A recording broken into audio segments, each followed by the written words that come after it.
A hiker found a phone recording. The last minute, he found the phone just before dusk on a switchback above Blue Lake in the San Juan Mountains of southwest Colorado.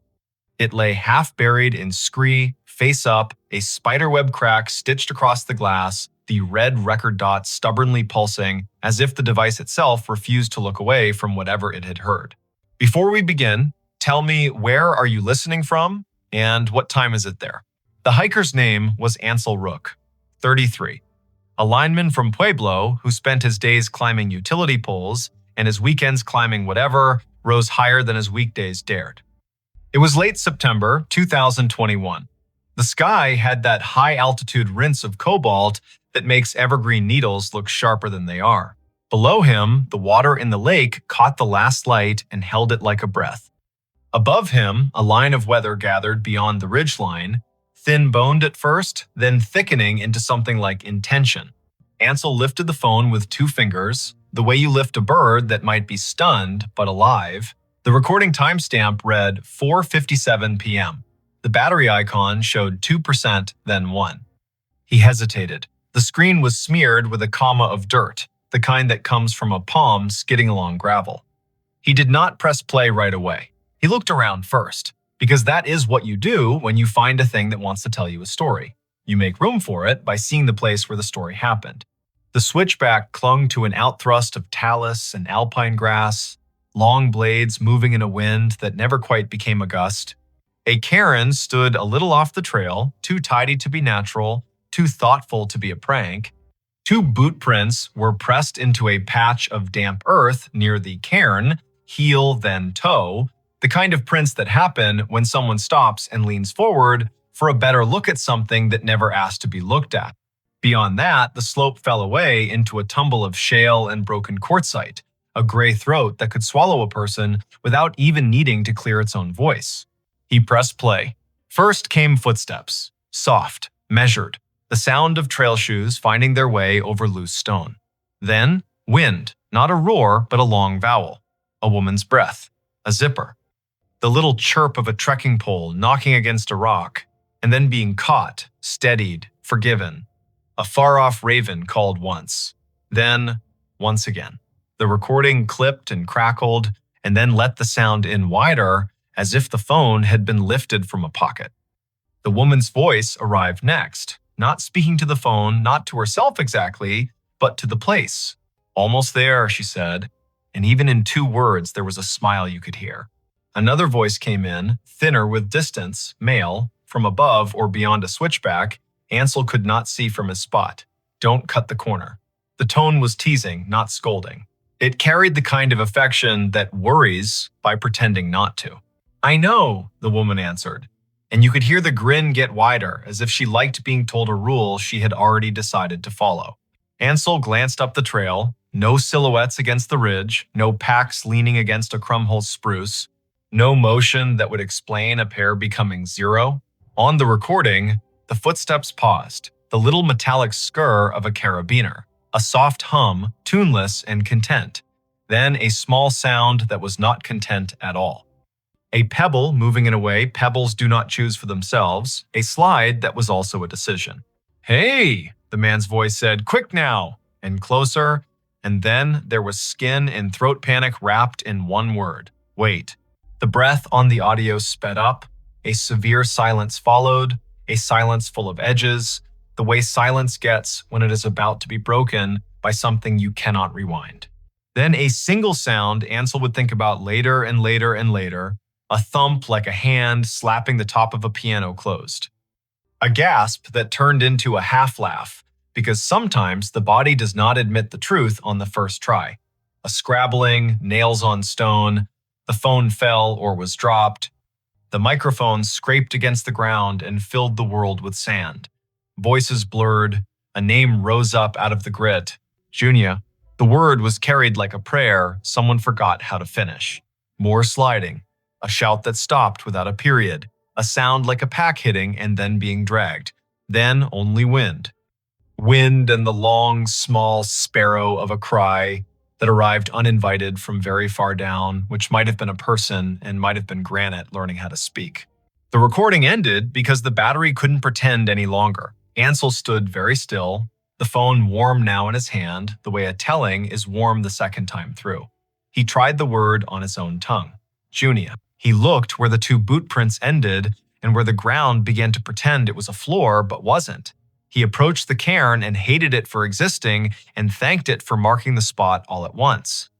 He kneeled and saw the narrow, scraped shine a person leaves when their boot finds a path no one built for it. The first drops hit his neck. Big, impatient, high country drops that are not water at all, but announcements. He lit his headlamp early, not because he needed it, but because a cone of light sometimes manages the world better than a wide, honest dark. He pulled an orange bandana from his pocket and tied it to the cairn. He took 3 photos in a slow circle: ground, slope, lake, and the way the sky had folded its arms. Then he did the most useful thing he knew. He climbed down to cell range. The call to the San Juan County Sheriff rang once, twice, and then a voice that had said this greeting more times than it wanted to answered with a name Ansel would remember. Deputy Cale Morrow. Calm. Not bored. Ready. Ansel described it carefully. Coordinates from his handheld GPS, the audio, the voices, the shape the trail made where it almost shook hands with the slope and then thought better of it, the bandana, the weather, rumored by the sky. Stay off the fall line, Morrow said. Get back to Timberline if you can and wait for search and rescue to reach you. Do not go after anyone you cannot see. He breathed in a way that made the phone sound like a lung. We've had a call about a late return from the Blue Lake Spur today. Your timing is not unlucky. It is the clock we were already watching. Ansel did as he was told. He descended to the last stand of wind-shaved spruce and waited, the kind of waiting that hums through bone. He could hear the storm organize itself on the ridge. He could feel how the mountains wear weather like a mood, quickly, convincingly, and then change it without apologizing. Headlamps appeared in the first gray of evening, a cluster of steady stars moving with purpose. 4 figures and a 5th slighter one moving with the confidence of a person who knows where the rocks are even when the rocks won't tell you. The 5th lifted a hand. Her hood was down despite the wind. Her hair was braided tight to keep the night from borrowing it. I'm Dory Keene, she said. San Juan Search and Rescue. This is Micah, Jovan, Arthur, and Ren. You the caller. Ansel nodded and gave them the phone. Dory turned the volume up and held the device near her ear, head bent, eyes closing in that way people have when they magnify one sense by dimming the rest. The others listened too, the small team suddenly one organism. When the man said wait, their spines stilled. When the name rose, Dory's mouth pressed flat, not cold, not warm. Deciding. She handed the phone back and pointed. Show me. They climbed in a line, the kind of line that knows which stones you can trust and which pretend to be trustworthy. The cairn found them. The bandana shivered in its small way. Dory crouched, laid 2 fingers on the scraped shine, and read it the way some people read Braille, asking for permission first. She looked down the slope, her eyes adjusted to a grammar Ansel did not speak. We anchor here, she said.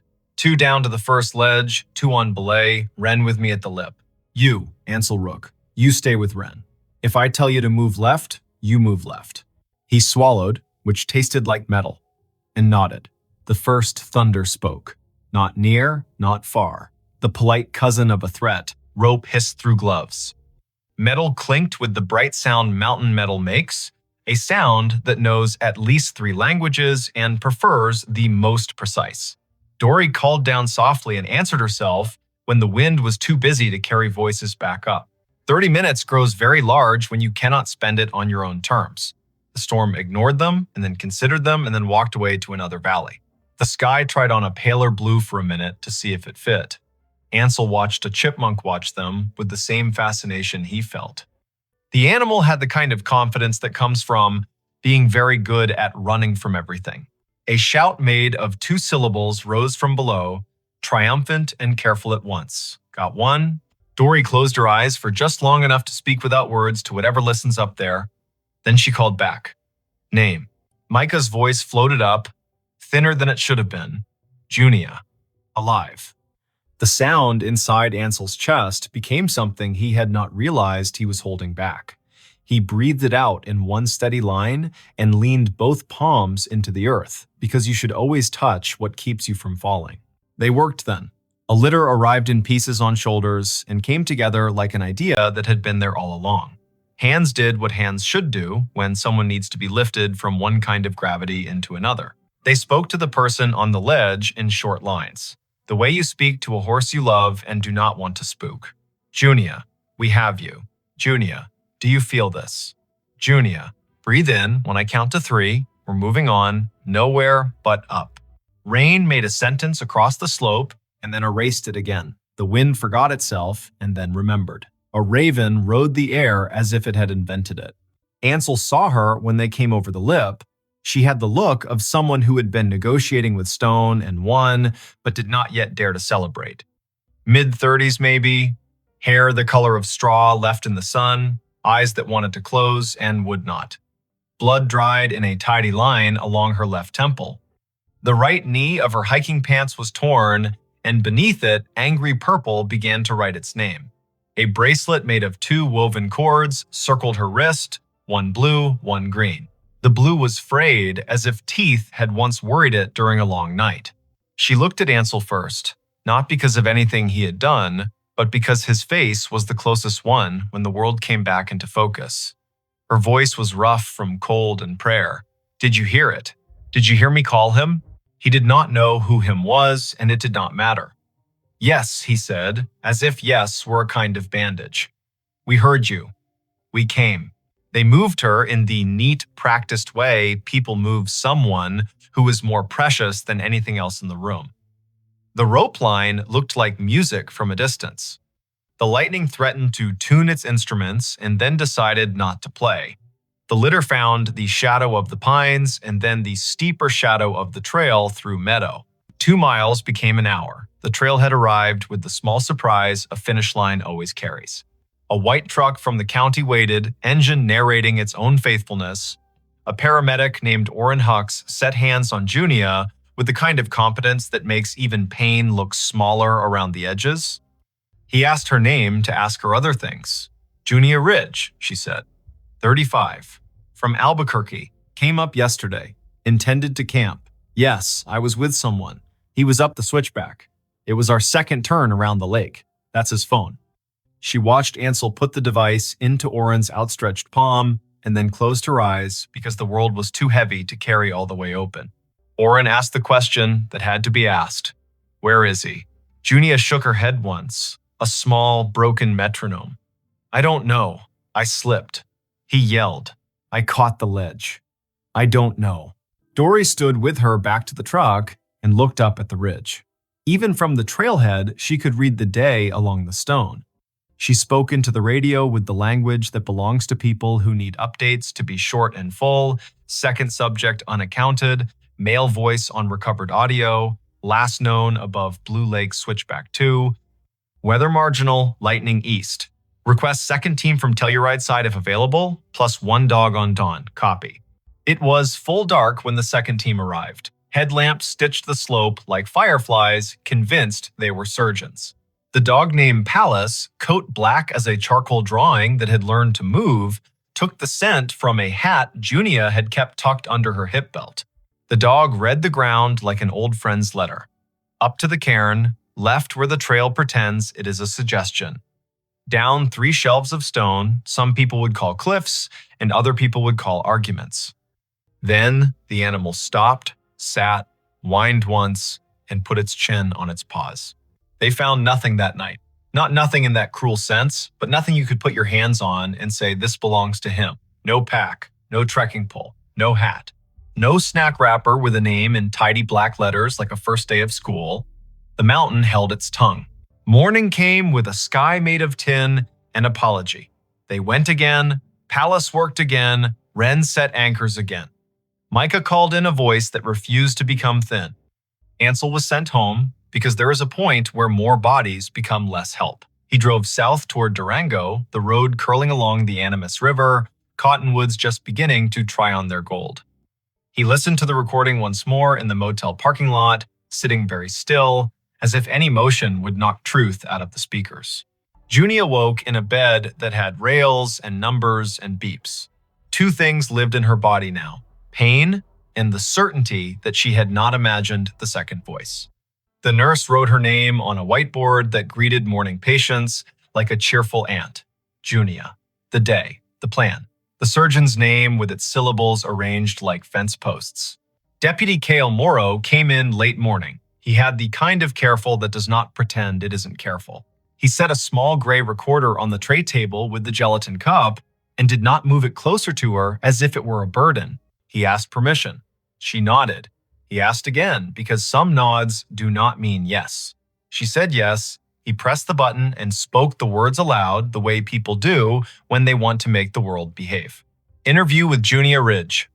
Date, time, present, she told him.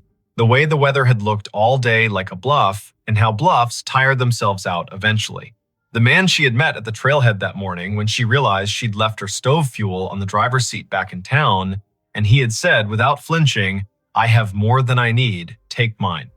His name was Orrin Bale. Not a common name, which helped the telling and hurt the hurt. He was 39, maybe 40. He had the kind of smile that makes coffee taste the way it ought to. He had the kind of pace that lets conversation sit down and stay a while. He had his sister's dog and a photo on his phone, and had not tried to pretend it was his own. He had said it was his first time above 12,000 feet since he was a boy, and that the air was thinner, but his head felt clearer, and wasn't that funny. She had not planned to hike with him. They had both headed out early to beat the thunderheads that never quite decided to arrive. They crossed the first creek together because rocks are often friendships in disguise. They turned at the little waterfall, then again where the climb gets greedy. Somewhere near noon, they split. He to the saddle above the lake to look for ptarmigan, she to the outcrop on the western side where the blue looks bottomless and makes you feel the size of your own heartbeat. They regrouped by accident among a stand of willows that kept the wind in its coat. They ate together because food tastes better when someone else laughs at your almonds for being aspirational and you laugh at their gummy bears for being perfect. He offered the second loop around the lake, and she said yes, because saying yes is sometimes a way of agreeing with the day. And then the fall. And then the seconds that were longer than seconds. The name she tried to lace to him as if names were rope. The way the ledge held and then complained and then held again. The fact that there had been no shout that sounded like pain, only a shout that sounded like surprise, and then a long conversation between gravity and silence that ended with silence believing it had won. Kale listened the way people listen when they use listening as a tool. He did not say, "I am sorry," in the first 5 minutes, because sometimes sorry has to wait its turn behind words that can anchor an actual investigation. He asked for a description that could be drawn into a cruiser laptop sketch. He asked for the brand of the pack, the color of the jacket, the kind of hat. He asked if Orrin had a habit of humming, joking, leaning to his left when he walked. Junia closed her eyes and watched the man step through the room her mind made of the trail. He hummed, she said finally, low, tuneless, when he tried to put a word to a story he had not told yet. He leaned into weather, as if weather liked people who leaned back. They searched 3 days. Helicopter on day 2, when the wind played nice, no body, no sign. The slope did what slopes do. It took the small and offered back the smaller, a strap end. A pocket knife that might have belonged to anyone. A grin of metal that once was a grommet. Nothing that knew how to clap its hands and say, mine. The internet made its murmurs the way it does. The forums filled with conjecture. The ones who have never been above treeline explain to the ones who have exactly how Talus works. A post from a cousin arrived in the kind of font grief chooses when it has to choose one. Have you seen him? Another from a person who knew a person who might have known him and wrote that he was the kind of man who never took the last donut.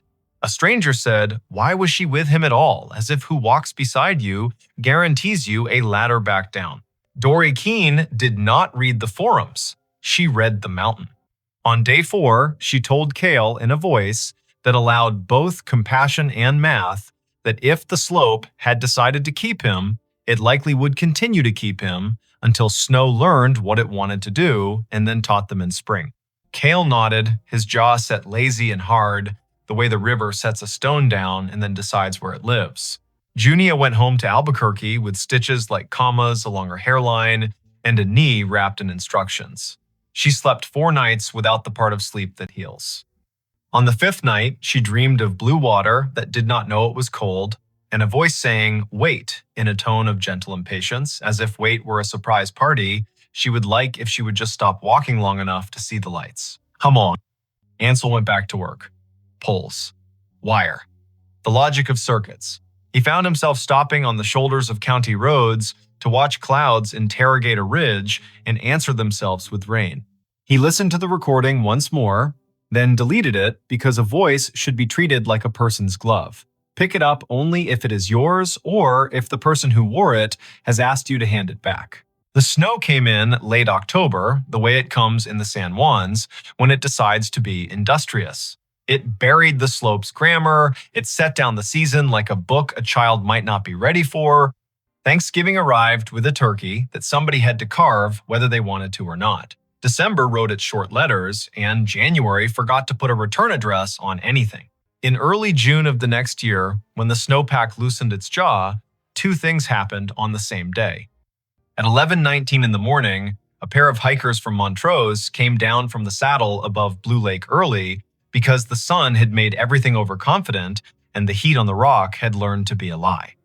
They paused near the outthrust of Talus, where a cairn had once worn an orange bandana and now wore nothing but its own small pride.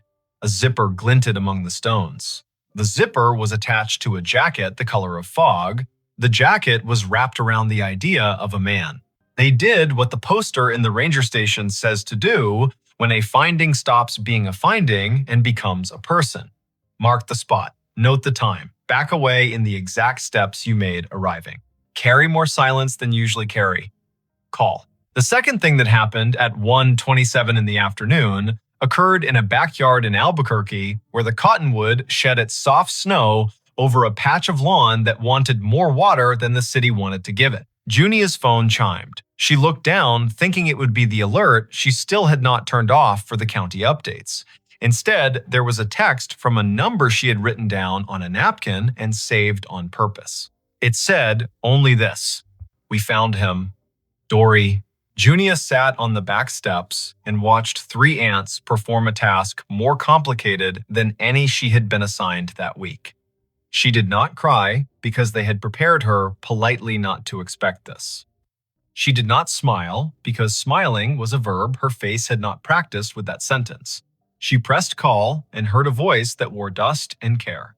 Dory told her what could be told on a phone and promised the rest would be told face to face, because some tellings don't belong to towers and waves.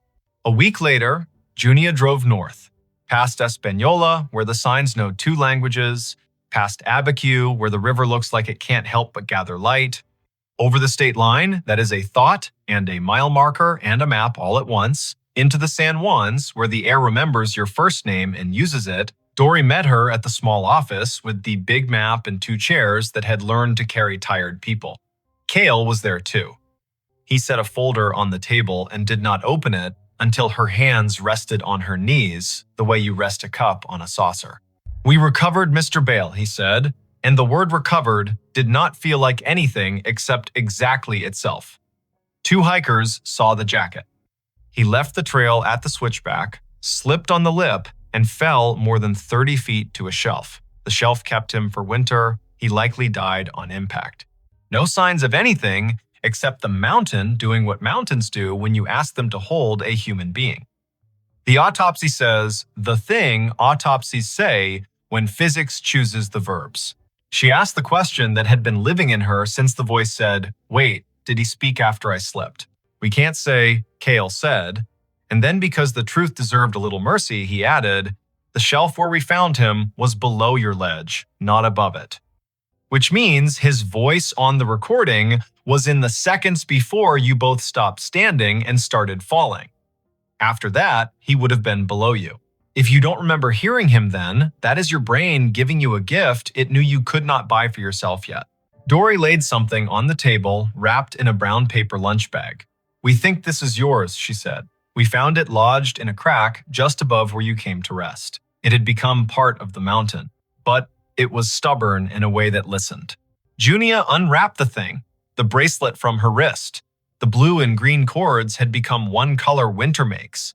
The frayed end had been burnt to keep the braid from unraveling and then worn down again by time. She turned it in her hand, thumb finding the place where the weave had learned her skin and made it a home. He gave me this at the trailhead, she said. He said he made 2 of them when he decided to stop drinking 3 years ago. He kept the green, he wore it under his watch. He gave me the blue because I said I had stopped apologizing for being careful the year before, and he laughed and said, "That sounds like a thing worth marking." We only knew each other a handful of hours, and yet, she closed her fingers, then opened them again. Ansel Rook sent me the audio file. Did you know that? He asked if it would help. I said yes before I knew the answer. It did not help, and it did. Both are true. They stood later at the trailhead. The mountains looked less like authorities and more like the long, patient elders they are. A breeze moved through the spruce in a way that would be mistaken for whispering if you were the kind of person who liked to be mistaken that way. Junia closed her eyes and saw the shelf she had not seen. She said his name once out loud and not loud, the syllables answered by not answering at all. They buried Orrin Bale in a small cemetery behind a church that had learned to be ecumenical because the weather didn't care which god you favored. His sister came with the dog whose photo he had shown. She spoke without paper, which meant her mouth borrowed words from the heart, and the heart forgave the mouth for not being tidier. Junia stood 2 rows back and pressed her fingers into the bracelet and found she did not have to press very hard to feel the world answer. Ansel did not come to the service because attendance is sometimes not the right way to honor a stranger you helped. He drove a route that took him past a ridgeline and paused in the pullout that locals use because it's theirs. He left his truck idling. He rolled the window down. A meadowlark said something with conviction and melody. He answered, "I hear you," and meant it. As summer leaned hard into itself, tourists thinned the trails with their curiosity and filled the cafes with their hunger. The blue of Blue Lake looked less like an opinion and more like proof. Dory kept her team on the same frequency, even on days when no one needed rescuing, because habit saves more lives than heroics. Cale kept notches in his days for the kind of paperwork no show has ever made look interesting. It was work. It mattered that it was work. Years later, in a living room in Santa Fe, Junia would set a phone on a table between 2 mugs and play the last minute for a friend who asked very gently to hear it. The friend would listen with eyes open because some listenings deserve witness. In that small recording lived a hill, a sky, a woman, a man, a word made of 4 letters in air, and a sort of silence you learn to share with people you trust. When it ended, they would sit still long enough that the room would remember they were there and offer them back their voices. "What do you make of it?" the friend would ask, not to argue, just to let the world have one more chance to tell her what it thinks it is. That he said, "Wait," Junia would answer, and meant it kindly. That I said "almost there," and meant it with all my heart. That the mountain was not a villain and not a friend. That the cliff listened and then did what cliffs do. That the phone fell the way a witness sometimes falls and still did its job. That people who did not know me put a rope on and let me become part of their workday. That the second voice is a place in my head now where something can live without having to die again. She would hold up her wrist. The bracelet would have been replaced by another that looked very much like it and not at all like it, blue and green, new knots, same story. She would say, "I tell the mountains out loud now when I turn around." I say, "See, this is me deciding to see you again." And sometimes the wind says nothing back, and sometimes it says a sound that is not a word and still feels like one. Here is what does not always fit in the write-up. The last minute of a recording can keep playing long after the file ends. The man's wait can become a way to step out of traffic, to carry a ladder with a friend, to hold a door without trying to become the door. The woman's almost there can become a way to measure a good day, not by miles, but by a turn you made toward kindness when no one was checking your odometer. If you go to the San Juans, and I hope you do, look up. Say the names of the peaks, like they are elders you respect. Tell the sky you will be back before it begins to think about electricity. Pack a bandana, a bright color that could be seen from far away by a stranger who might need a small flag to make a big decision. If you find a cairn, leave it be unless a ranger told you otherwise. If you find a phone, do what Ansel did. Press play only after you have looked around. Then, if you must, listen. Hear the footsteps, the wind, the breath. The word that might be a prayer and might be a joke and might be both. Decide carefully what you will do with the minute you have been given. It will be late somewhere by the time you finish this. It will be early somewhere else. The country is wide and the mountains are quiet, and the phones we carry don't always know when to stop telling the truth. If tonight you hear the wind make a sound that asks you to wait, take one step back from the edge and put your hand on your own shoulder the way a good friend would. If tomorrow your trail offers you a second loop, say yes or no out loud so the day can hear you and keep its promise not to argue. And if the last minute ever finds you the way it found Ansel, at the exact space where listening became a kind of work, let your voice be the one that says, "We hear you, we're coming, then come." She bought a storage unit. The tape inside explains. She bought the storage unit on a wind-pushed Saturday in early October, the kind of day when flags along the frontage roads snapped like polite warnings and the auctioneer's voice carried clean across the lot. The place was called Milepost Storage, just outside Tulsa, Oklahoma, a long row of corrugated doors facing a strip of prairie that kept trying to become a parking lot. She was not a flipper by trade. She was a librarian who liked old paper and lost letters. Her name was Leora Penn, and she raised her hand on a hunch when the auctioneer said the original renter had defaulted contents as is, cash only. Before we begin, tell me, where are you listening from and what time is it there? The year was 2020, that long elastic year that stretched and snapped and stretched again. Leora had a quiet car with a trunk that clicked shut like a punctuation mark. She had a brother named Finch who texted her thrift store photos like fortunes. She had a mother in assisted living who remembered questions but not answers. And now, for $430, she also had Unit B, 17, 6x10 dust inscription on the floor like an abandoned sentence. The auction staff cut the lock. The door went up with a skipped beat rattle. A smell slid out that was not quite mildew and not quite thyme. The light, sweet rot of cardboard and old leather. Inside, 3 banker's boxes labeled with a hand that pressed too hard. 1 wardrobe box crumpled along one spine. A busted desk lamp with a brass gooseneck shaped like a question about to be asked.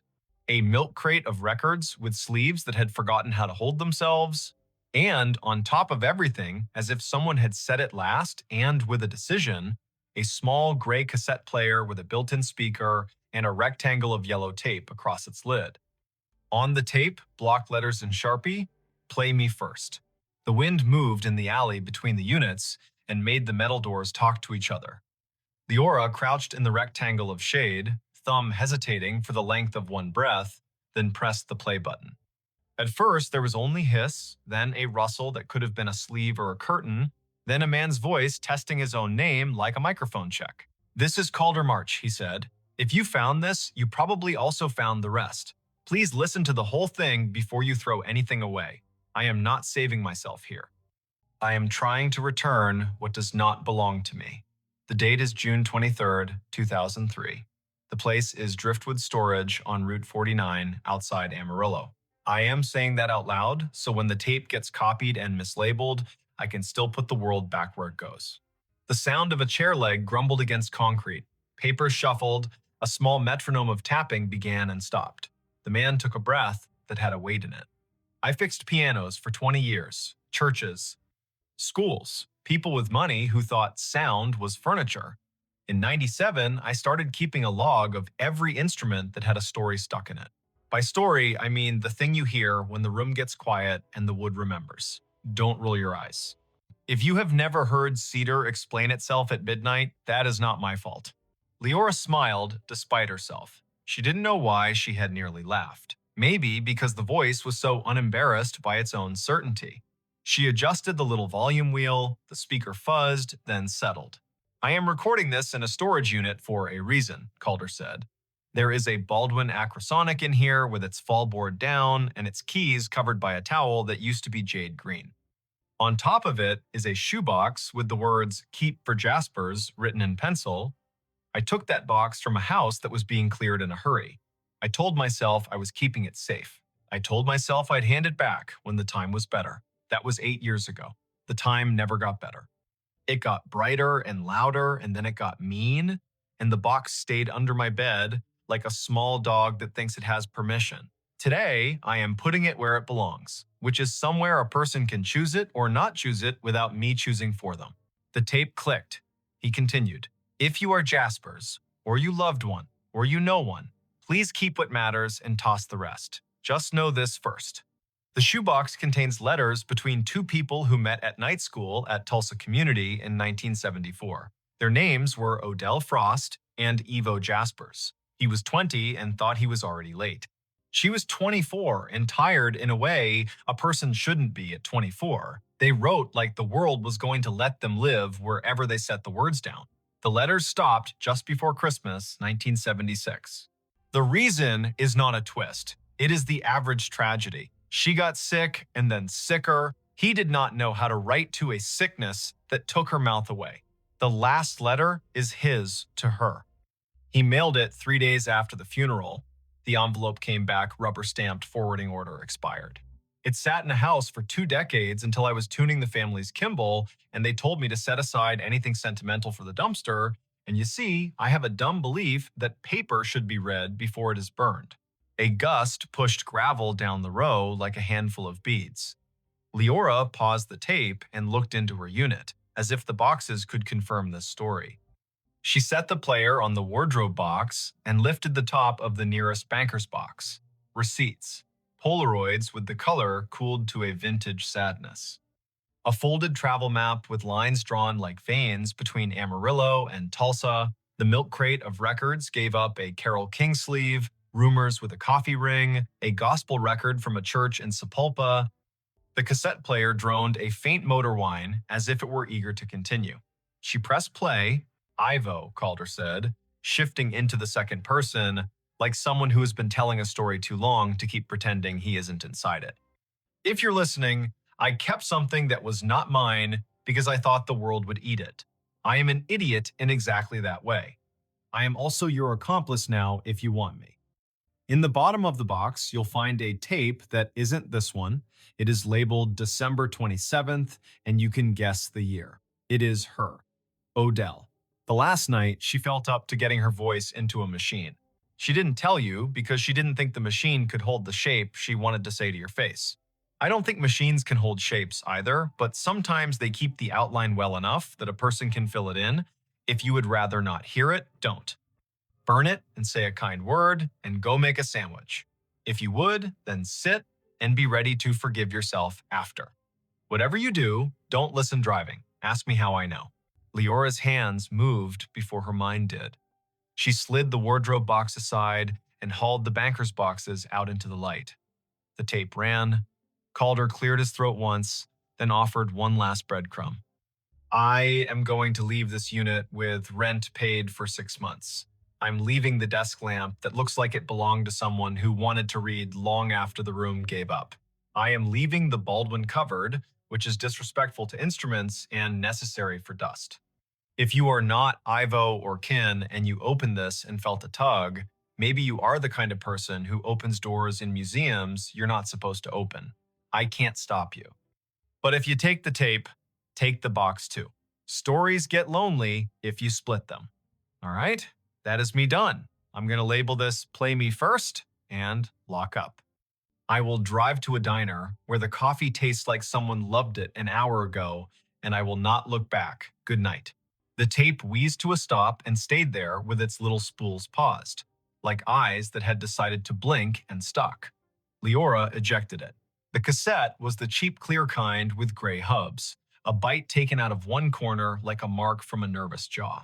She set it aside carefully and went to work on the shoebox in the bottom of the second banker's box. There it was, the penciled Keep for Jaspers, in a hand that had tried to write neatly when it wanted to run. The lid resisted at first with that dry hiss cardboard makes when it has sealed to itself. She slid a fingernail under and lifted. On top, letters in a stack, rubber band fossilized to a brittle loop, and then snapped quietly when her thumb found it. Dates in the corners. 1974 in April. 1975 with summer still in the stamp. A ticket stub to a cinema that no longer existed. A brochure for night classes with prices that looked like jokes now. And at the bottom, as promised, a cassette slid against the rough cardboard and knocked once. Leora lifted it out. The label was crooked. December 27th. The year written very small. 1976. Her hands were not shaking, but they were listening. Her car's dash still had a tape deck because she had refused to trade it in for a newer something that didn't have teeth for music. She almost walked to the car. Then she stopped because a voice in her head sounded suspiciously like Calder's caution about driving and hearing a thing that bent your understanding of what sound can hold. She looked around for an outlet. The storage office would have one, but the manager had retreated with his clipboard and his coffee to the room with the little TV. Leora picked up the cassette player. A miracle. It had batteries. She grinned at an object in 2020 that ran on forgiveness and double A's. She set the old player on her trunk, fed the tape in with the care the machine rewarded by accepting it smoothly, and pressed play. Hiss. The slow wind of old magnetism waking. A distant clink like a glass set on tile. Then a woman's voice that arrived the way snowfall sometimes arrives in a drought, soft first, then unapologetic. Evo Jaspers, she said, you told me never to record because I try to edit my life when there is a red light. I am ignoring you because not everything we decide together should stay decided. It is the 27th. Christmas is done with me. I am done with it. I wore the scarf you bought, even though it makes me look like a librarian from a story where the librarian unbuttons her blouse at the end and chooses a wild life. Stupid scarf, perfect scarf. I loved it. I am sitting at the kitchen table, and I can hear the refrigerator think. You always say refrigerators think too much, and look how the milk tastes of thinking. The voice was not shaky. It had the kind of steadiness that is not bravado, but a gift a person gives to the people listening. Odell breathed in as if drawing a line she wished were longer. I am not going to make it to spring, she said in the tone of someone admitting they are not going to make it to a movie on time. Nothing tragic in my voice, love. I am trying to keep the tragedy in my hands on this table. I want to put them down gently so they do not wake anyone. I am not afraid. That is not bravery. The body is tired, like a clock, that has been asked to keep time for a dance that went one song too long. What I am is greedy. I want more of you. I want to watch you learn how you stand when there is a child at your hip and a skillet on the stove and a song in your head. I want to hear your temper forgive your mouth. I want to finish organizing the Broken Spine novels at the bookstore, even though we both know I only work there to borrow sentences and put them back. But a person doesn't get to want and get in the same breath. Leora leaned against the car and closed her eyes for a count that surprised her with its length. The lot around her had its own noise, the rattle of a chain on a flagpole, a truck lugging in second, a crow that had lost its patience with something on the fence, but the voice made those sounds pat themselves on the head and promised to be quiet. You asked me once what I wanted you to do if I left first, Odell went on. I said remarry and be happy, because that is what you are supposed to say if you do not want to be accused of clutching. I have a different answer now, and I am allowed to revise because I am still here with breath in my pocket. I want you to put a box in a place where a stranger could find it, with instructions that say, take what you need. Not because I think romance belongs in thrift shops, but because the world seems to pass its tenderness along that way. We pay attention to what we do not expect to find. We pick up what someone else set down and we think, oh, I get to decide two lives right now, mine and theirs. It makes us more careful with both. She laughed, that short, violent laugh people make when they almost cry and disagree with their face about it. If you find this after I am gone, congratulations on your snooping. You love me enough to live in my kitchen after my kitchen belongs to dust. You love me enough to put your ear to a machine when it would be easier to put your head in a pillow. I will not say do not be sad. Be as sad as you please. Be ridiculous with it for a while. Wear your sadness out like shoes on a long walk, and then when they have holes in them, throw them away and go barefoot for a month. But promise me you will buy new shoes when the weather turns. Promise me you will keep a stove fuel canister in your car because someday you will offer it to a stranger at a trailhead, and this will be the way the world returns. Something I am stealing right now by leaving. The tape made a small, warbly sound as the tension shifted, then continued. Listen to me bossing you around, Odell said, fond exasperation in the syllables. I am going to put this tape in a box with letters you never saw. You called me a magpie when we met, and look, all I have collected are words and ticket stubs. The letters are mostly me, because you hated writing on paper that did not have music staves, and you did not think words would stay put if they could not sit on bars. The last letter is yours. You wrote it inside your head, and will write it later with a pen. The pen will do its best, the paper will do its best. Here is the part I cannot make neat. I want you to leave the box somewhere you do not own. A storage unit, a church basement, the free shelf in the back of the bookshop. Somewhere a person has to choose to look twice. She paused, and the tape sighed with her. The thing you always say about pianos is in my head, she murmured. That they carry the memory of every hand that asked them to be more than wood. I don't know what I am asking you to be. More than wood. Less than a shrine. Something that can be picked up and put down without breaking. You are good at that. Your hands know how to pass a thing. The end of the tape came with a soft click, like a door catching. Silence fell with dignity. Leora stood in the concrete wind, the cassette player ticking to itself, and realized she had been holding her breath in a way that made her chest feel like a drawer that didn't want to open. She exhaled and felt the world get its shape back around her. The storage yard's manager had wandered out to smoke and had stopped in the doorway, watching her kindly from behind his own weather. He raised his chin in that American way that means, do you need another person or should I go pretend not to see you? She shook her head and put her palm on the trunk as if the metal could read it. The letters in the shoebox were not neat. They were fierce. They were church and break room and bus stop and laundromat. They were written on grocery lists and margins of community college handouts and the backs of band flyers. They smelled like every hand that had held them, plus cedar dust and a sweetness that might have been someone's perfume from a life that had learned to be generous with its molecules. Leora read the first one standing there in the wind and then had the sense to stop. Some reading needs a table, a glass of water, and a chair that learned patience. She loaded the car with a librarian's Tetris, slid the cassette player into the passenger footwell where others might put a tiny dog, paid the auction manager who counted cash with a resigned gratitude, and drove to the house where nobody waited for her, the kind of vacancy that makes room for new things and also makes the old ones echo. Night arrived in the square way it arrives in October on the plains. Leora made tea and wrapped her mother's Afghan around herself in a way that would have made her mother tut with approval. She set the shoebox on the kitchen table and arranged the tapes and letters like she was about to catalog them and would not be punished if she took her time. She allowed herself 3 letters, then the rest tomorrow. It became 4, then 5, then midnight, then 1 in the morning with the lamp glass warm and the tea cold. Odell wrote like a sparrow sings, plain and suddenly cruel with truth. I have not learned how to trust a day that stays good, she wrote in early summer. And then, in late autumn, I am practicing believing you when you say soup counts as dinner. She wrote about the bookstore where old men argued kindly about baseball and pretended to forget to leave so they could be told to stay. She wrote about the night school classroom that smelled like pencils and tired. She wrote about a piano in a church basement with 2 keys that hung back like shy children, and the way Ivo tuned them like he was begging the room to promise to be itself. Ivo appears in the margins of the letters, the way the person a letter is written to appears without ever entering the room. He is funny the way people are funny when they are not trying. He is a fixer of everything except his own habit of leaving tools where he used them last.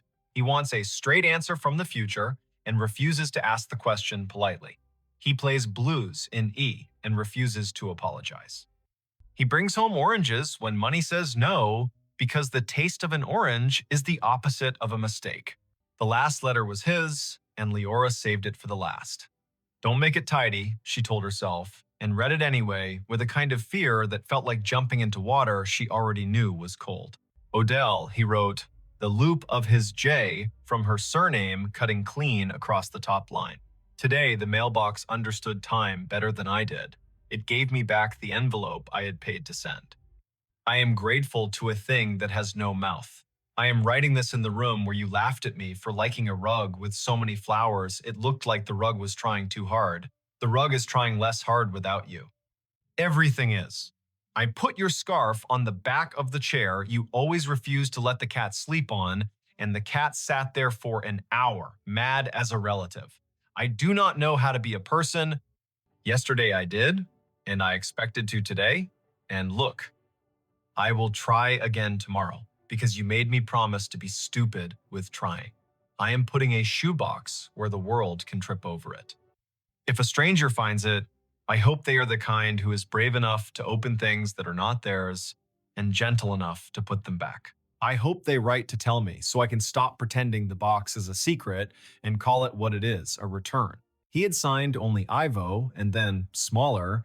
Forgive me for not getting there in time for the last joke you told that wasn't funny. I would have laughed if you had asked me to, but I am glad you didn't ask me to.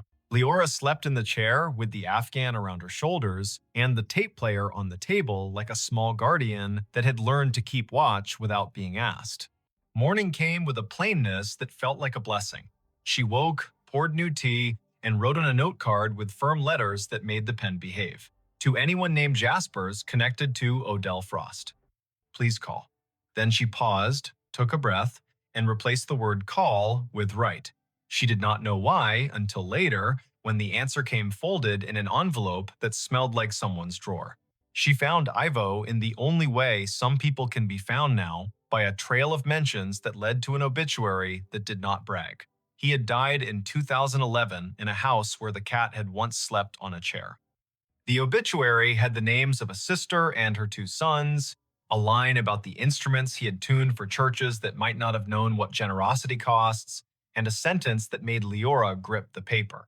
Survived also by the music he never got to write and the people who played what he fixed. The sister lived in Ponca City then. A search produced a different address in Bartlesville now. Leora wrote the note card anew and set it under a magnet on her refrigerator to stare back at her while she did dishes and decided if it was her place. 2 days later, she mailed a letter with the caution and audacity of a person who has to cross a room to hand a stranger back their own past. She included a copy of Calder's label in the corner because she wanted to prove that intention can be inherited. She waited. Waiting learned her name and sat down in her kitchen with its patient lamp. In a week and 2 days, an envelope arrived with a stamp that had been placed on at a slight angle, the way a person with a careful hand becomes human at the last second. The return address said Jaspers, and Leora sat down on the rug and read with her back against the pantry door. Dear Miss Penn, it began in a slanted script.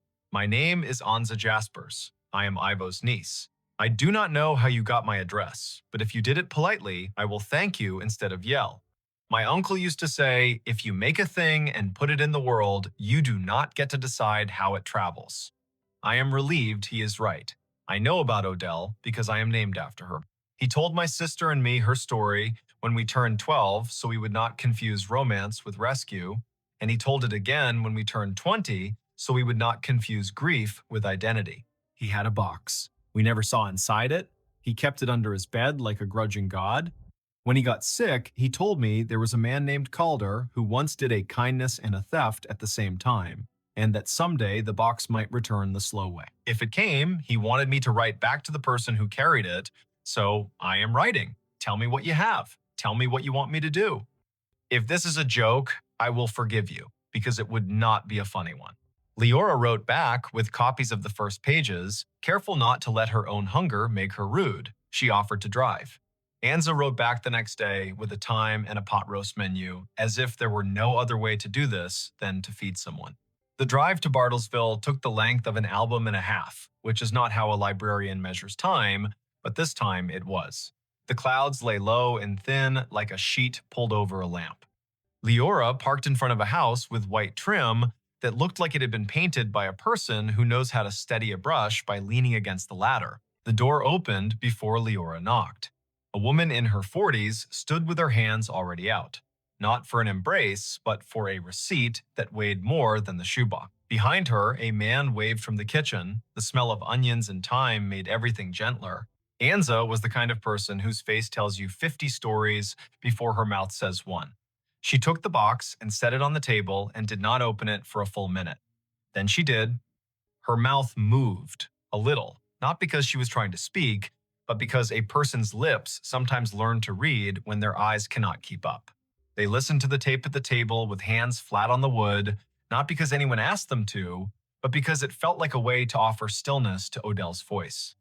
When the part came about being ridiculous with sadness and wearing it out like shoes, Anza laughed the small laugh of a person who recognizes the flavor of the advice. He said that, she murmured. He said it like he was inventing the metaphor in front of us, and I have a tape of the original. The room held that sentence like it was catching something fragile. They ate pot roast with pieces of potato that had learned the taste of everything else in the pan. They drank coffee that was new enough to forgive any conversation. They opened the box and took out letters with their hands, like museum workers without gloves. They spoke names like they were calibrating a piano, tuning each syllable until it answered back. That night, Leora drove home under a sky that pretended to be empty and was not. She left the radio off so the car could hear what the night was doing. She slept and dreamed of a storage unit that kept changing its door color, and every door she opened was a different past returning itself. She woke with the taste of dust in her mouth and did not mind. In the weeks that followed, the box lived a second life in a house that understood how to host it. Anza read a letter a day out loud at the table with the window cracked and the dog asleep under her feet.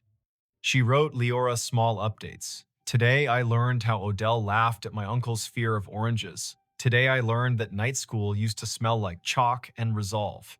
Today I learned that a person can fit a year inside a paragraph and still find room for the weather. Calder's name became a project. They wanted to thank him and did not know how to find his breath in the web. Leora tried phone directories from Amarillo with her librarian stubbornness. She found 3 Calder marches that were not him and one who had moved 2 years prior with no forwarding address. She found a piano tuner's business listing with a disconnected number. She turned to a stack of clippings and found, in a small column with a blurry photo, a mention of a memorial for a Calder M in a church that had bad lighting and kind carpet. The date was 2007. The photo showed a pair of hands holding a felt strip and a tuning hammer. The caption did not brag. A life, it suggested, that had done work and left the room better. Anza wrote a letter anyway. She wrote it as if it were going to be read out loud to a person who could not afford to be bothered unless the bother was beautiful. She mailed it to the church. She mailed one to the storage facility in Amarillo in case anyone there had inherited the story. She put one in a book at the free library on her block, tucked into a copy of a novel nobody seems to want when they need it and everybody wants when they have room. She addressed one to no one, put no stamp on it, and tucked it in the shoebox under the letters. In December, Snow performed its first attempt, failed, and tried again with a more persuasive voice. Leora went to visit her mother, who held her hand, and asked her what year it was, with a tone that admitted timelines are slippery now. Leora said it aloud, 2020, and then, when her mother smiled at the neatness of the numbers, Leora added, "It is also Tuesday afternoon and you like soup." Her mother nodded, satisfied by specifics. Leora read to her from one of Odell's letters. Her mother, who had always loved women who refused not to be clever, laughed once and said, "Tell her to write more." "I'll tell her," Leora said, and did not correct the tense. On the last day of the year, a small package arrived on Leora's porch in weather that could not decide whether to rain. It was wrapped in brown paper with string, old-fashioned on purpose and not by necessity. The return address was a music shop in Amarillo that smelled, when she opened the door, of rosin and hope. Inside the box, a cassette labeled in a different hand. It said simply, Driftwood. Then, a date in 2003. A note was tucked in. "You do not know me," it read. "I run the counter at the place where Calder used to buy strings cheap and swear under his breath that the new strings had no patience. We found this in a drawer where the receipts go to forget their names. He left it here the week the storage unit auctioned off his things. He told me to hold it for a person who would ask nicely. No one did. Maybe you are that person.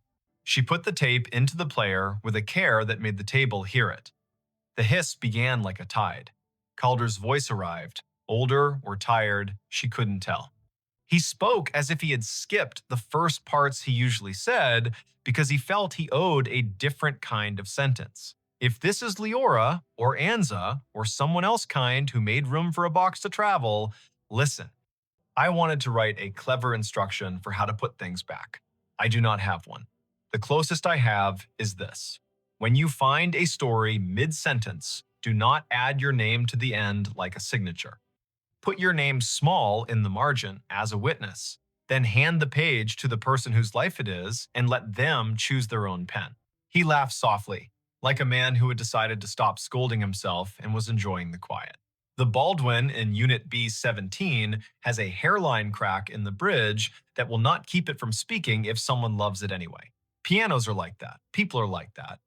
You will think you have to fix the crack to deserve the music. You do not. You will think the crack is the point. It is not. The point is that the thing still says what it came to say. The tape ended without drama. Leora sat in her kitchen with the shoebox open and the lights soft and the winter outside, pretending it would not ask for more heat. She took out Odell's last tape and listened again, not to study, but to keep a promise to let a voice use the room. She held the letters that had traveled across years, and storage fees and dust and a man's guilt. She smiled down a hallway of time toward a piano she would never see. In February, Anza sent a photo. It was the Baldwin, its towel folded and placed properly, its fallboard up, a vase of eucalyptus on the far end because some leaves talk quieter and longer than flowers. The caption said, "It holds tune better than it should." Anto would have called that grace. The next photo was a child's hand, Anza's daughter, pressing middle C like a doorbell. The next, a dog asleep under the bench. Spring learned its way up from the soil. Leora took the empty cardboard from her unit to the paper recycling, and the man there told her his mother had kept a box of napkins with love notes on them that the family found when the house had to forget them. People put thoughts anywhere, he said, and laughed a little as if proud of humanity's mess. She kept the cassette player. She kept the first tape that said, "Play me first," and the second that said December 27th because some objects become addresses. She kept a copy of one letter that had a sentence she recited on days when the library had more books than hands and more requests than hours. The sentence was Odell's, and it said, "I do not write to be wise. I write to leave a door open in case someone needed that exact door today." On a June morning with thunder stacked like books no one had time to read, Leora pulled into milepost storage for the last time. She slid her unit door up, empty, except for the desk lamp that curved its brass neck, and asked if she was sure. She plugged it in and turned it on, and the light made a small pool on the concrete like a confession. She left it on for a minute because objects appreciate ceremony even when they pretend not to. Then she turned it off, marked the unit clean on the clipboard with a pen attached by a chain, and dropped the key into a mouth that had swallowed thousands before. On the drive home, she passed a church sign that had not changed its advice since she was small. Be kind. Everyone is fighting a hard battle. She would have rolled her eyes at 12. She nodded at 40. At a stoplight, a man held a cardboard square with letters that tried to be neat. Need help, it said, and then smaller. Not a bad man, just a broke one. She handed him the rest of her change, and a bottle of water she had known would be asked of her eventually. His thank you had the shape of a person accustomed to sudden doors. Years later, when her mother's memory folded itself like a map and slipped into a drawer that did not belong to any room, Leora took the box of letters to the assisted living and read them aloud on Tuesdays. Not all of them. Some are private and stayed private. Enough that a circle of women who had once been harsher with themselves than they deserved sat a little easier in their chairs and made the kinds of noises women make when a sentence lands where the body keeps its truest things.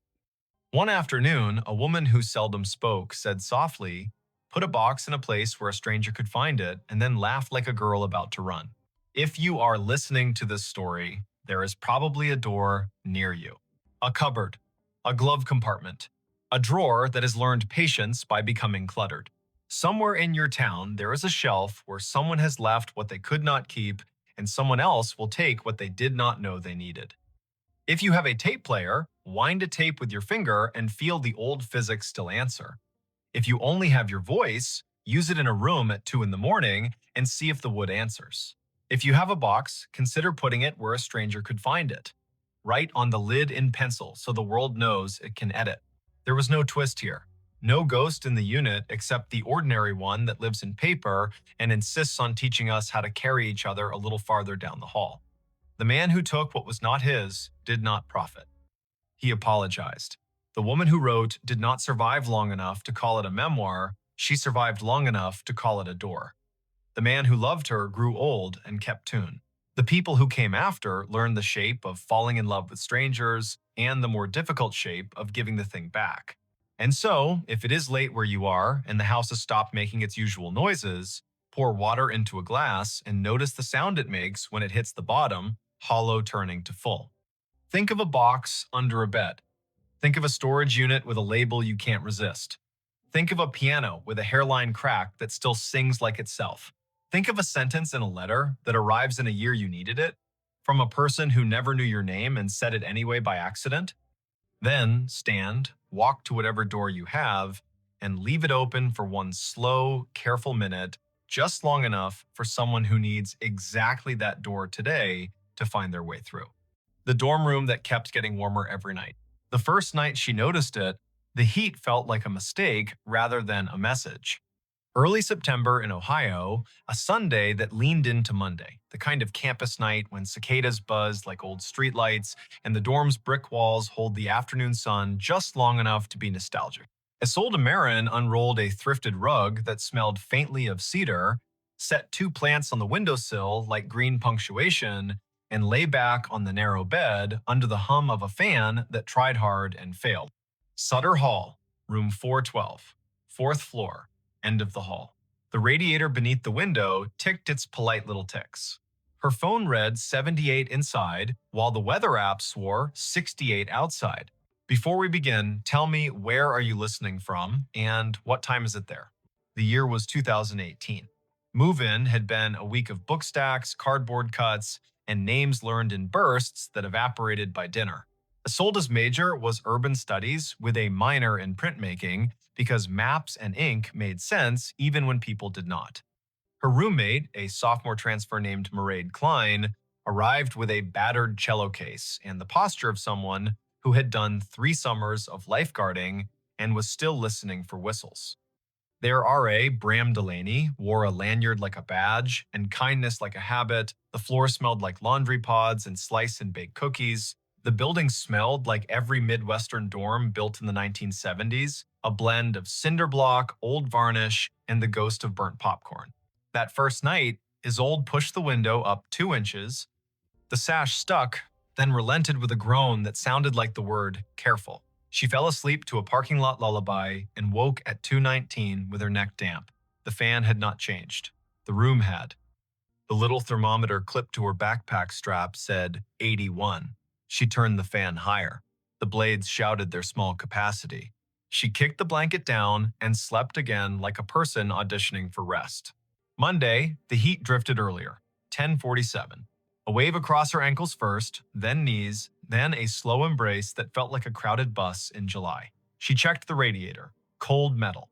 She put her palm on the cinder block, on the window glass, on the closet door. Nothing from those shapes admitted guilt.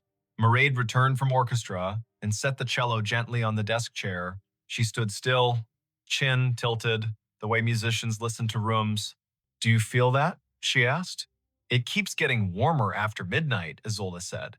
"The building probably overcorrects, day cools down, system lags, night gets weird." Mairead nodded. "I fell asleep during rehearsal last winter in a practice room. Woke drenched. Found out the steam had backfed into a silent radiator. You could hear it in the walls if you pressed your ear." They both pressed their ears to the dorm wall. The cinder block offered a polite shush, the way libraries used to. No steam, no hiss, just the slow drum of a building's heart. By Wednesday, the room was a decision the night kept making.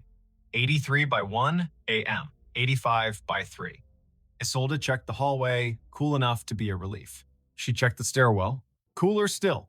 In the common room, a girl wearing a sweatshirt that said ecology means everything had her feet tucked under her and a textbook open like a tent. She looked up. Your floor hot too. Only ours, Isolde said. Or only me. Or only when I try to sleep. They laughed because college teaches you to treat weirdness like weather. You comment, you adapt, you set one more fan on the windowsill and call it a life. Thursday brought a storm that argued with the city for hours. A late summer brawl of heat and lightning. The power hiccuped and then recovered. The building hummed. At 2 a.m., the room hung heavy. Isolde slid out of bed, walked to the window, and pressed her forehead to the screen, as if the night owed her an apology. Far below, a maintenance cart whispered along the service road. She saw the driver's hat and his careful hands. She did not see the face. She told herself the heat felt personal only because you cannot argue with a building and win. By Saturday, the temperature games had found a schedule. 9:58, a nudge. 11:30, a hand on the small of the back.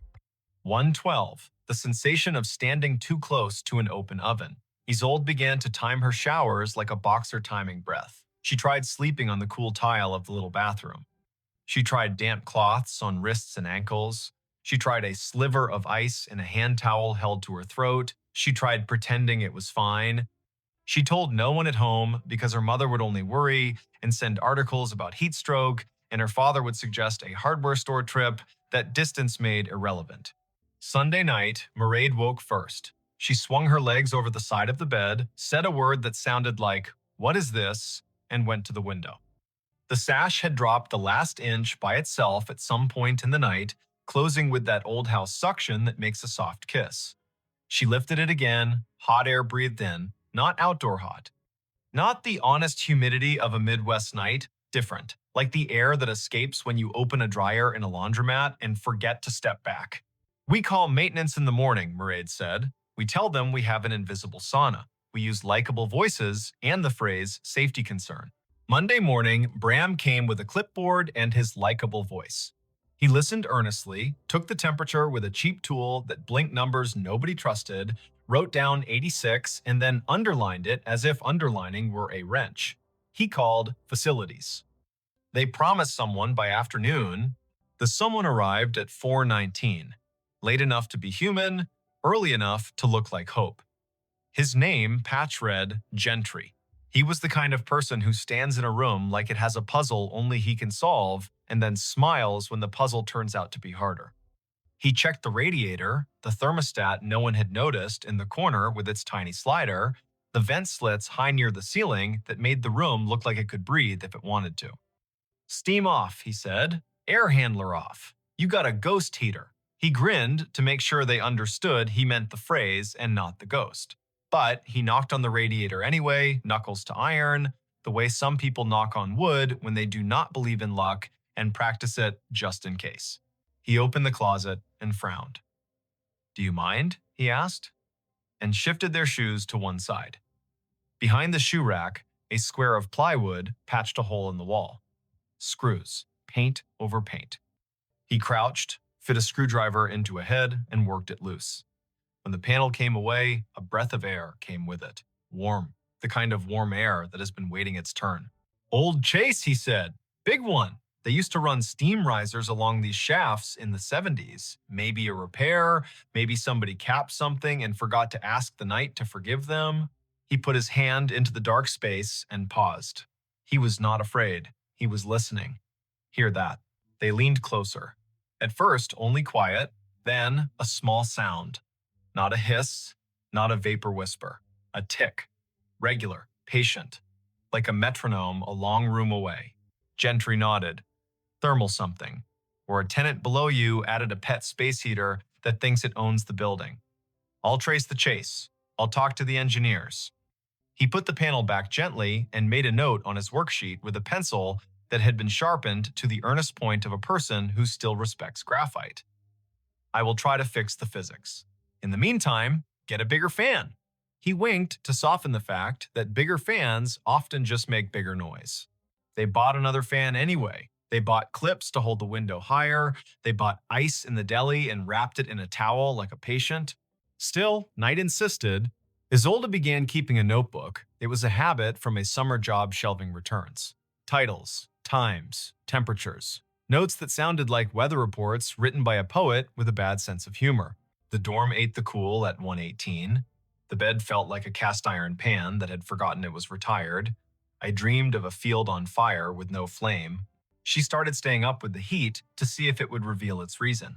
She did readings in the hall where the air felt borderline normal. She ate popsicles and pretended it was study fuel.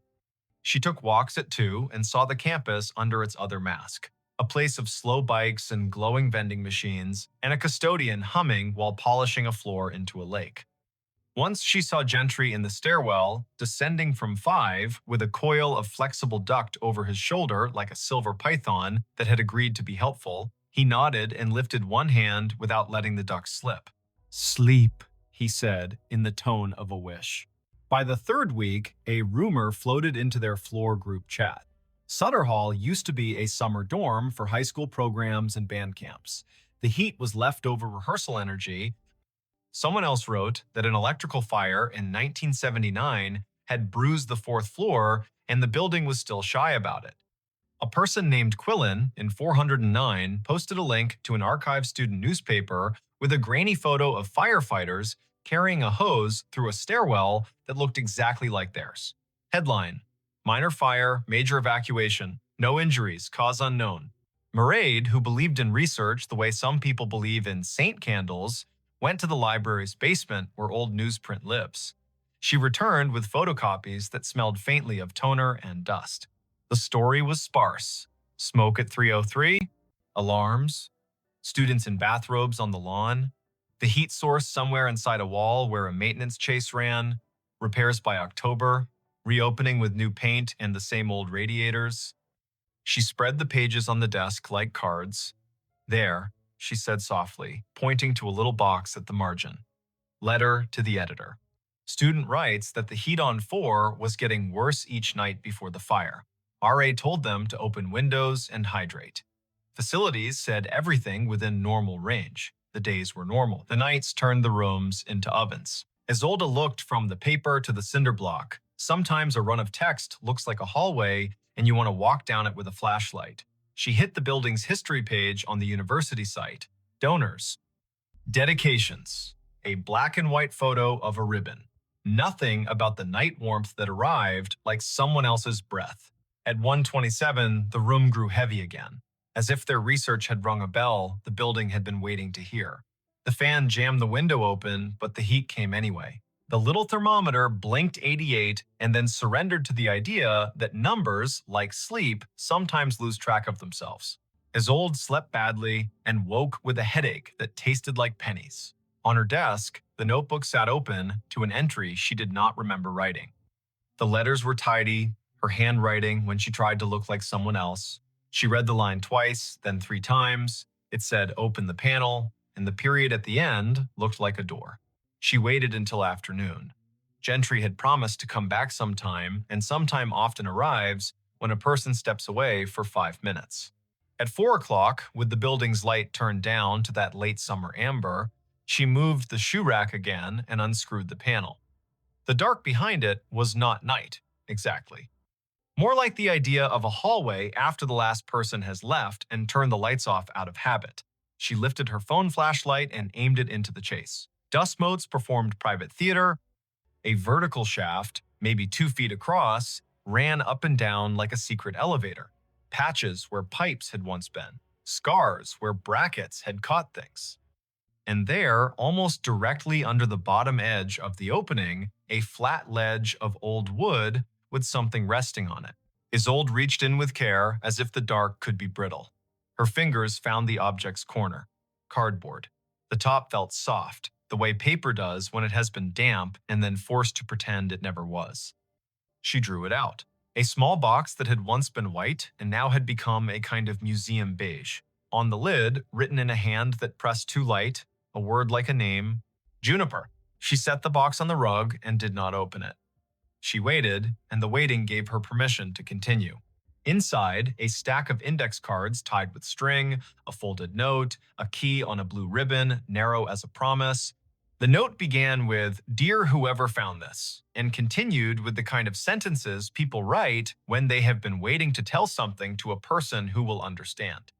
The year at the top of the page read 1979. The signature at the bottom read, "Juniper Vale, Room 4, 16, Sutter Hall." The handwriting leaned to the right, steady as a person who prefers walking to running. "I do not know if I will be believed," it said. "So I am writing this as plainly as I can. Our room is getting warmer each night. The thermometer in our snake plant reads 87 at 3 in the morning. Nobody believes a snake plant. My roommate thinks I am being dramatic. I asked the RA. He said it is just late summer in Ohio. It is not. The heat comes after midnight. It leaves at dawn. The radiator is cold. The vent does not blow. The closet smells like hot iron. I hear ticking in the wall. We are on 4. If you are reading this, maybe you have it too." Isolde felt her own breath echo back from the paragraph. She looked up at the closet door, then at the open chase, as if the words might have leaked. Juniper's note went on, "I work at the cafeteria breakfast shift. I am awake when others are asleep. The heat is a person to me now. It arrives at a time, it stays, it goes. I tried to leave the window open and the sash slid down. I propped it with a book, the book fell, then the window closed by itself. I am not saying a ghost. I am saying something else has a habit here. In case this is useful to you, I am also leaving these." Inside the library's bound journals, someone wrote about a fire on this floor long ago, and then someone else took the page out. I copied what I could before they did. The key is to a storage cabinet in the basement of this building. There are boxes there the staff say are theirs. The key works for the green cabinet that has a dent like a fist. I did not take anything because I got scared. Maybe you will not be. If no one else believes you, I do. I believe you enough to hide this where the building keeps its secrets. If I am wrong, throw this away. If I am right, find what the staff do not talk about. Do not forget to sleep. That is where your spine remembers its job. Mairead came in from rehearsal and stopped when she saw the open panel, the box, the pages laid like a small altar. She sank to the floor and read with both hands pressed flat against the rug as if to steady the words. "We have to find the cabinet," she said, voice quiet like church. "We have to ask Bram to not ask questions." Bram did ask questions because that is also the RA's job. When he saw the note and the box and the panel, he bent his head.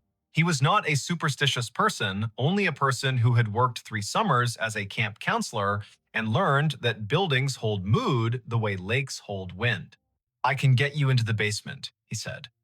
"I will walk away from the door and hum loudly so that if anyone asks me what I was doing, I can say I was humming.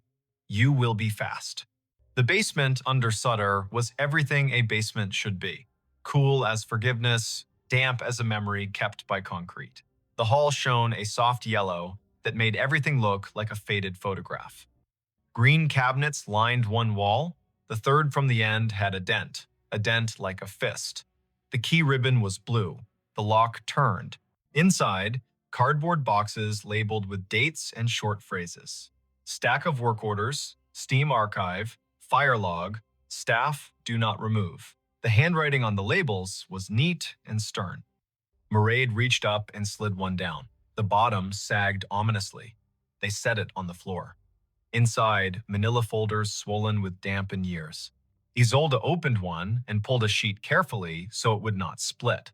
Work order, Sutter 4. Room 416. Unusual heat after midnight. Radiator cold. Closet warm. Check chase, check riser. She set it aside and pulled another. Work order, Sutter 4. Room 412. Student reports late heat, not present daytime. Housekeeping notes window sash malfunctioning. Recommend maintenance weld stop. Isolde looked up. Weld stop.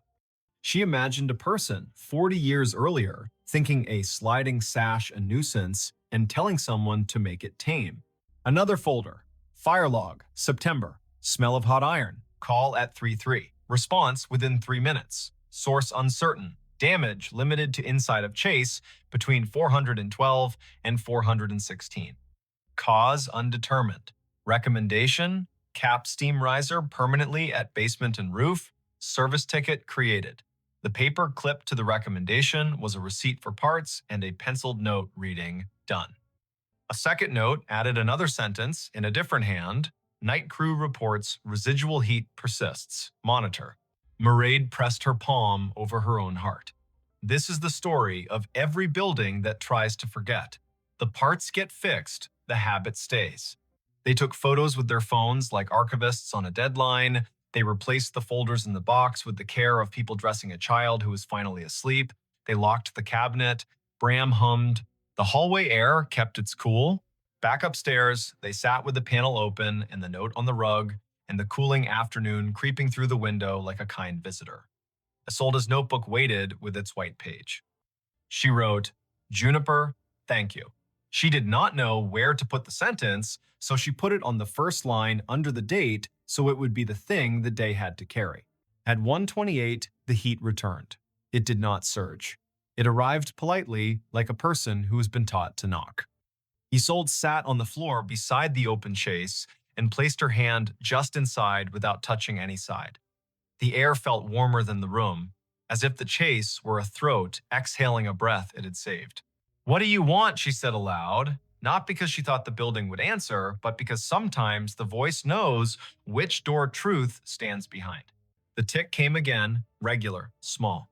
Isolde counted between ticks. 3 seconds, 3 seconds, 3 seconds. The rhythm made a shape in her mind, not a clock, a valve. A thing that opens and then holds. A thing that believes in intervals. She looked at the radiator. At the elbow joint where the old pipe met the shutoff wheel, a tiny telltale stain had crept along the seam, brown and precise. She leaned closer. Warm, not hot. Warm like a wrist. Gentry returned the next day with a partner whose name patch read Tova. They listened, as technicians do when the room is allowed to make its case. Isolde showed them the cabinet photos. Tova's lips kept a straight line while her eyebrows confessed their feelings. They pulled the panel and shone better light. They found the old riser, capped, cool. They found a newer run of conduit laid up the side at some later date, carrying wires, not heat. They found insulation collapsed onto itself like old cake. They found nothing that pointed to a flame or a hiss. Tova ran a thermal camera along the cinder block. The screen glowed in false color. A vertical stripe warmer than its neighbors lay behind the closet and the head of the bed. Not red, not danger, yellow shading into orange. Residual, Gentry said, could be heat migrating from a lower source, could be a hot water loop bringing showers to the floor below with more enthusiasm than planned. But the loop below doesn't run at 3 in the morning, Tova said. She had the nap schedule of the building memorized. She pointed to the thermal stripe. This is a habit. They scheduled a shutdown for the following night, midnight to 4. The building would sigh and then sleep while they opened valves and listened for the kind of silence that tells the truth. Bram knocked on doors and posted signs. The girls in Ecology Means Everything, Sweats, groaned about showers and then agreed. The 4th floor exhaled in a collective okay. At 12:12, the pump slowed. The fan in 412 made its small, brave wind. The window held at 3 inches with 2 clips like a pair of loyal hands. At 1:27, the room still warmed. Not as high, not as fast, but enough to say, I am here. Isolde sat on the rug and pressed her shoulder to the closet wall. She closed her eyes so hearing could be her only job. She heard the tick. She heard Mairead's breath even. She heard, outside, a late skateboard roll between classes like a drum. And she heard, very faint and not from the chase at all, a tone. Not a pipe, not a fan, not foreseeable. A note, caught and held. Then gone. She opened her eyes. Mairead was looking at her with a musician's gaze. You heard it too. What is it? Isolde asked. A harmonic. The kind you get when a sympathetic thing vibrates because its friend is nearby. She touched the cello case. Instruments do it, rooms do it, bodies do it when they are convinced. She stood, walked to the bookshelf, lifted a glass of water, and set it on the radiator. The surface quivered. A ripple. A second one. The pattern of the tick. Mairead tuned by memory and sang a single low pitch, almost under her breath, a hum that could have been mistaken for a thought. The glass shivered. The tick in the wall danced out of step, then found her beat, then stilled as if listening, then returned. What if, she said quietly, all this is sound pretending to be heat? Isolde did not laugh. She had learned the month prior that grief can pretend to be a quiz grade and hunger can pretend to be impatience. Why not sound pretending to be heat? She ran her palm along the cinder block, then placed it flat and left it. A warmth answered. The next day was October 1st. Campus wore flannel and pretended it had always loved cinnamon. Facilities sent an email with the subject line Steam Update that promised further investigation and patience. The fourth floor shared a thread of remedies and rituals. Bowls of ice, mist bottles, wet socks trick, floor naps. No one suggested sage. Someone suggested prayer with a grin that did not deny its usefulness. That night, the heat arrived like a smaller animal. 81, 82, a steady hold at 83. Manageable if you learned how. Isolde placed the glass on the radiator again, turned off the fans, and waited for quiet to settle where it belongs. Mairead sang once, twice, and stopped. The glass's ripples slowed. The tick shifted to the far side of the closet. A draft found her ankles like a cat checking for attention. The room listened back. They made it through October with methods that would have looked ridiculous out of context and were ordinary inside it. They slept with wet towels folded like scarves. They studied in the hall and accepted that their room had been reclassified as a place you prepared to enter rather than a place you lived. They kept the panel off. They learned to say thank you to cool mornings and to say aloud the promise to return before night put its hand on the doorknob. One evening, after a storm blew leaves against the window like letters trying to enter, Bram knocked and leaned in. Facilities found something, he said. You want to come see? The invitation sounded like a friend offering to show you where a magic trick hides its thread. In the basement, Tova stood beside the building's old heart, piping like veins, valves like knuckles, tags tied with string, naming parts from an era that believed names mattered. She pointed to a run that disappeared into the wall beneath, where 412 would stand above them. Here, a capped branch, not steam, an old electrical conduit bypassed years ago. It sits next to a hot water loop. When the loop runs heavy during evening showers, it warms the conduit and then the chase. The chase carries that warmth upward. At night, when the loop cycles to keep the building from feeling abandoned, the warmth lingers. The panel in your closet became the mouth of it. A small chimney with no smoke. Gentry tapped the conduit with his knuckle. You could call it physics, you could also call it habit. Either is the right answer. They installed insulation around the conduit. They added an air brake in the chase so warmth would stop treating the wall like a ladder. They replaced the window's stiff cords so the sash would consent to stay where a human asked it to stay. They promised it would help. They did not promise everything. It helped. The nights cooled to numbers that looked like decimals instead of pronouncements. 77. 76 when the wind took an interest. Isolde slept without wet towels. She still woke at 1:27 once, for no reason except the body's loyalty to former alarms. She lay there and listened. The room made its old house noises. Outside, snow rehearsed far away and then gave up. She fell asleep, mouthing the word juniper the way a person mouths the name of a bus stop, to remember where to get off next time. November brought a letter. Real paper, wiggle of ink, the return address, for a dorm across campus, Reed Hall. Inside, 2 sentences in a tidy hand.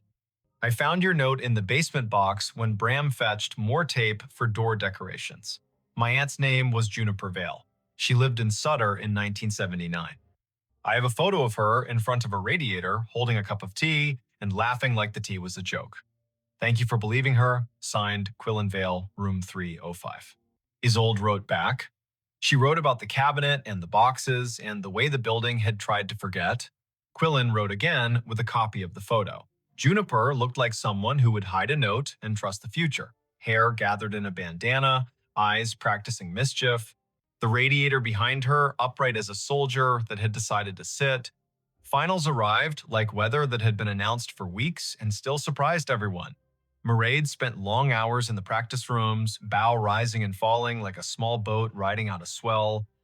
Isolde finished a printmaking project of 14 little maps of Sutter Hall. She gave the stairwells names. She drew the fourth floor twice, once by day, once by night. She printed in blue and rust.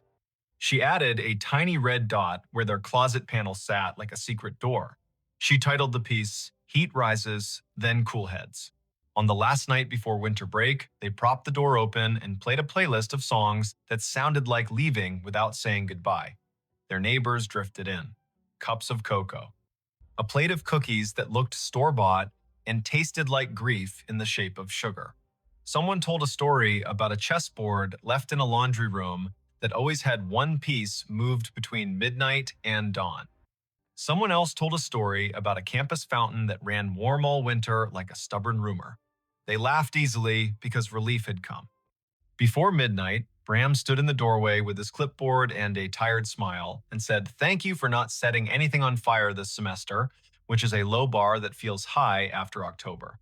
Isolde slept early and woke with the feeling of being watched in a kind way. She rolled over and looked at the open panel. The chase breathed a soft, neutral air. She whispered the habit of her thanks the way some people say grace.